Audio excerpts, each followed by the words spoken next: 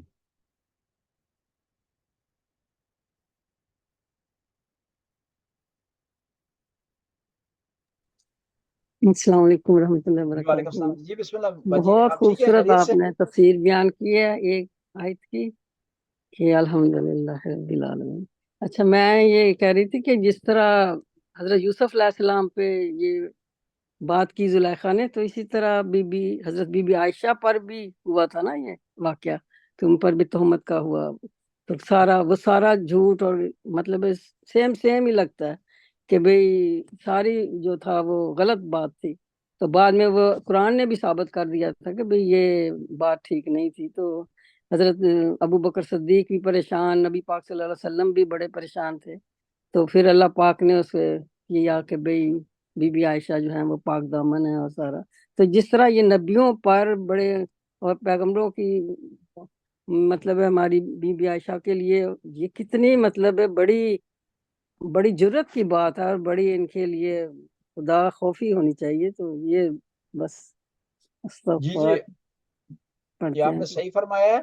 وہ جو آیا افق ہے قرآن میں نا، ہاں الذی واقعی الذی جاؤ بالافق کان جی جی عصبۃ منکم، ہاں کہ جی ہاں جن لوگوں نے تہمت لگائی ہے وہ تم میں سے ایک گروہ ہے.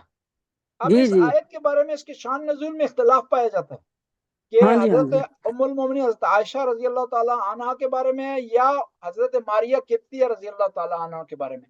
یہ اختلاف پایا جاتا ہے کہ یہاں پر الزام لگا کس کی طرف سے، کون تھے؟ منافقین تھے. وہ اپنے آپ کو ظاہری طور پر صحابہ کہتے تھے، یعنی اس کا مطلب ہے صحابہ میں بھی کچھ لوگ ایسے تھے کہ جو حتیٰ نبی صلی اللہ علیہ وسلم کی عزت کو، ان کی ناموس کو معاف نہیں کرتے تھے. انہوں نے الزام لگایا، چاہے یہ حضرت عائشہ سے متعلق ہو چاہے ماریہ قبطیہ سے متعلق ہو. خدا نے ثابت کیا کہ نبی کی بیوی وہ ضروری ہے کہ پاک دامن ہو. اس میں غلطیاں ہو سکتی ہیں لیکن اس حوالے سے اس پر کوئی الزام نہیں لگا سکتا. قرآن کہہ رہا ہے نا، قرآن کہہ رہا ہے کہ پاک دامن عورتیں پاک دامن مردوں کے لیے. تو اس حوالے سے کسی کو جرت نہیں ہے، اور کوئی مسلمان اپنے آپ کو کیا اور پھر نبی کی بیوی پر اس قسم کا الزام لگائے وہ مسلمان نہیں ہو سکتا. الطیبات للطیبین جی جی بس ہم جن لوگوں نے الزام لگایا تھا جو بھی تھی، خدا کی ان پر لعنت ہو. ہاں جی اللہ کی لعنت. بالکل جو اس زمانے میں الزام لگاتے ہیں یا ابھی بھی نبی کی کسی زوجہ پر اس حوالے سے، کرپشن کے حوالے سے، فساد کے حوالے سے کسی کو اختیار حاصل نہیں ہے کوئی اس قسم کا الزام لگائے.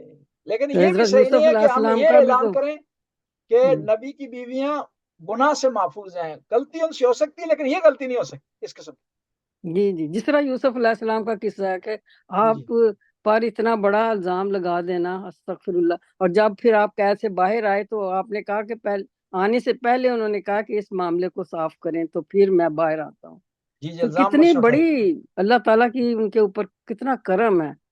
اور اللہ تعالیٰ ایسے ہی ذہن ہمیں بھی دے کہ ہم بھی اچھے کام کریں, سوچیں, عمل کریں. بڑی بات ہے. اور خدا توفیق دے جو ہے ہم، نبی کی آل کی اور ان کے صحابہ کا احترام کرنے کی, رسپیکٹ کی سب کو. اور yes, خداوند تعالیٰ حق اور باطل کو پہچاننے کی توفیق دے. اور جو آمین. لوگ جنہوں نے اہل بیت سے, نبی پاک اور ان کی آل سے, صحابہ سے محبت کی ہے, خداوند تعالیٰ ان کی توفیقات میں اضافہ فرمائے. جنہوں نے دشمنی کی ہے اہل بیت سے یا صحابہ سے, یا برا بلا ان کو کہا یا ان کے کون مقابلے میں کہتے آتے ہیں ہیں جنگ اہل میں, بیت سے بھی کرتے ہیں مخالفت؟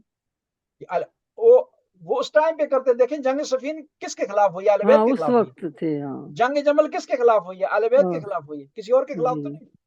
اور اہل بلکہ بیت کا اپنوں قصور نے کیا تھا کری. کہ جی کربلا کا واقعہ ہی جو کربلا امیر کا معاویہ واقعہ کے سے بیٹے بڑا, اپنوں نے اپنوں کے ساتھ ہے, یہ تو جی بہت جی بڑی بات وہ اپنے ہوتے تو نہ کرتے ایسا نا, اپنے نہیں تھے وہ. ہے. نہیں بس ویسے ہی. جی جی امیر معاویہ تو رشتہ دار ہی تھا اس کا, چچا کے بیٹا. ابو لہب بھی رشتہ دار تھا, رشتہ داری تو معاملہ حل نہیں کرتی نا.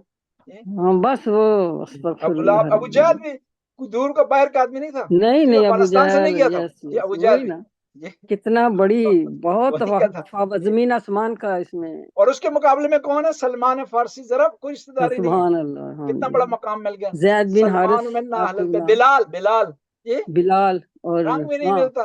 بلال. دیکھیں ماشاء اللہ. بس یہ تو بنیاد کیا ہے؟ خدا تعالیٰ کی دین ہے. یہ عمل ہے, کردار ہے, رشتہ چاہے داری. جس کو نواز دے, یہ بڑے رشتہ داری معیار نصیب نہیں. کی بات ہے. دیکھیں بڑی اس رشتہ بات دار کا کیا فائدہ کہ ابو لہب جو ہے. منصوبہ بنایا گیا پیغمبر کو شہید کرنے کا, اس میں شامل تھا. سگا چچا ہے. اللہ اکبر. یہ حضرت عباس کی طرح, حضرت حمزہ, ابو طالب کی طرح یہ بھی چچا ہے, رشتہ میں سیم ہے. ٹھیک ہے جی, لیکن کیا ہے کردار. اور پھر بہت بڑی قرآن تاریخ نے اس بڑی کو, بڑی ہے.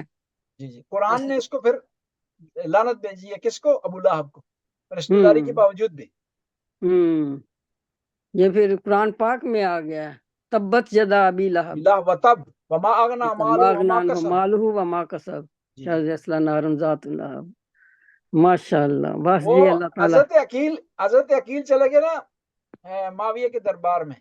جی جی. تو وہاں معاویہ نے مذاق کرتے ہوئے طنز سے یہ کہا, کیونکہ یہ ابو لہب حضرت عقیل کے چچا تھے.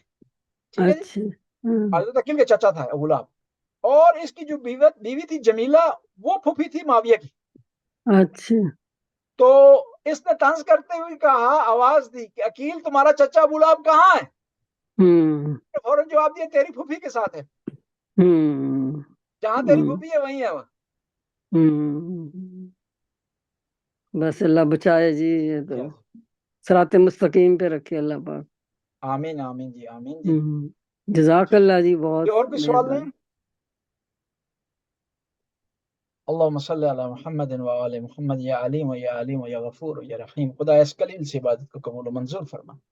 ہمیں قرآن پڑھنے کی توفیق عطا فرما, ہمیں قرآن سمجھنے کی توفیق عطا فرما, قرآن پر عمل کرنے کی توفیق عطا فرما. خدا حاضرین کی توفیقات میں اضافہ فرما, رزق وسعت عطا فرما, اولاد کو نیک اور صالح بنا, مرحومین کی مغفرت فرما, ان کے درجات کو بلند فرما. یا اللہ جو بیمار ہیں شفائے کاملہ وعائلہ عطا فرما. خدایت کو غفور رحیم کرنے والا ہے, کرم کرنے والا ہے. ہمیں پیغمبر گرامی اور ان کی اہل بیت, ان کے اصحاب کا احترام کرنے کی توفیق عطا فرما. خدایا جس نے اہل بیت کا ساتھ دیا, اہل بیت سے محبت کی ہے, خدایا اس کو جنت نصیب فرما. جس نے اہل بیت سے دوری اختیار کی ہے, اہل بیت پر ظلم کیا ہے, خدایا تو بہتر جانتا, اسے جہنم کے اسفل السافلین میں قرار دے. خدایا تو غفور رحیم ہے, ہمیں اہل بیت سے محبت کرنے کی توفیق عطا فرما, دشمنوں سے برات کا اعلان کرنے کی توفیق عطا فرما. ربنا آتنا فی الدنیا حسنہ وفی الآخرۃ حسنہ وقنا عذاب النار. اللہم صلی جزاک اللہ. مرحومین کے لیے فاتحہ قبلہ اتحاد. آخر میں اپنے جو ہے مرحومین مرحومات کے لیے, اور خاص طور پر جن کے والدین دنیا سے چلے گئے ہیں, ان کے لیے الفاتحہ مال اخلاص سے والصلوات. اہل فلسطین کے لیے الحمدللہ رب العالمین الرحمن الرحیم مالک یوم الدین ایاک نعبد و ایاک نستعین اهدنا الصراط المستقیم صراط الذین انعمت علیہم غیر المغضوب علیہم ولا الضالین. بسم اللہ الرحمن الرحیم. قل هو اللہ احد اللہ الصمد لم یلد ولم یولد ولم یکن له کفوا احد. خدا خدا اس سورت کا، اس سورہ فاتحہ کا، اس اخلاص کا ثواب حاضرین کے لواحقین مرحومین مرحومات کو بچاؤ، شہدائے فلسطین کو اس کا ثواب پہنچاؤ یا اللہ، جو بچے یتیم ہو گئے ہیں فلسطین میں، خواہ انہیں سہارا عطا فرما، خدا کی مغفرت فرما اور ان مظلوموں کی خدا حمایت فرما، جو جو ممالک جو جو ملک مدد کر رہے ہیں فلسطین کی، خدا ان کی توفیقات میں اضافہ فرما، جو مدد مسلمان نہیں کر رہے ان کی خدا انہیں ہدایت عطا فرما، ربنا آتنا فی الدنیا حسنہ وفی الآخرۃ حسنہ وقنا عذاب النار، اللہم صل جزاک اللہ جی، بہت جزاک اللہ شکریہ۔ خدا حافظ۔ سبحان اللہ، فی امان اللہ۔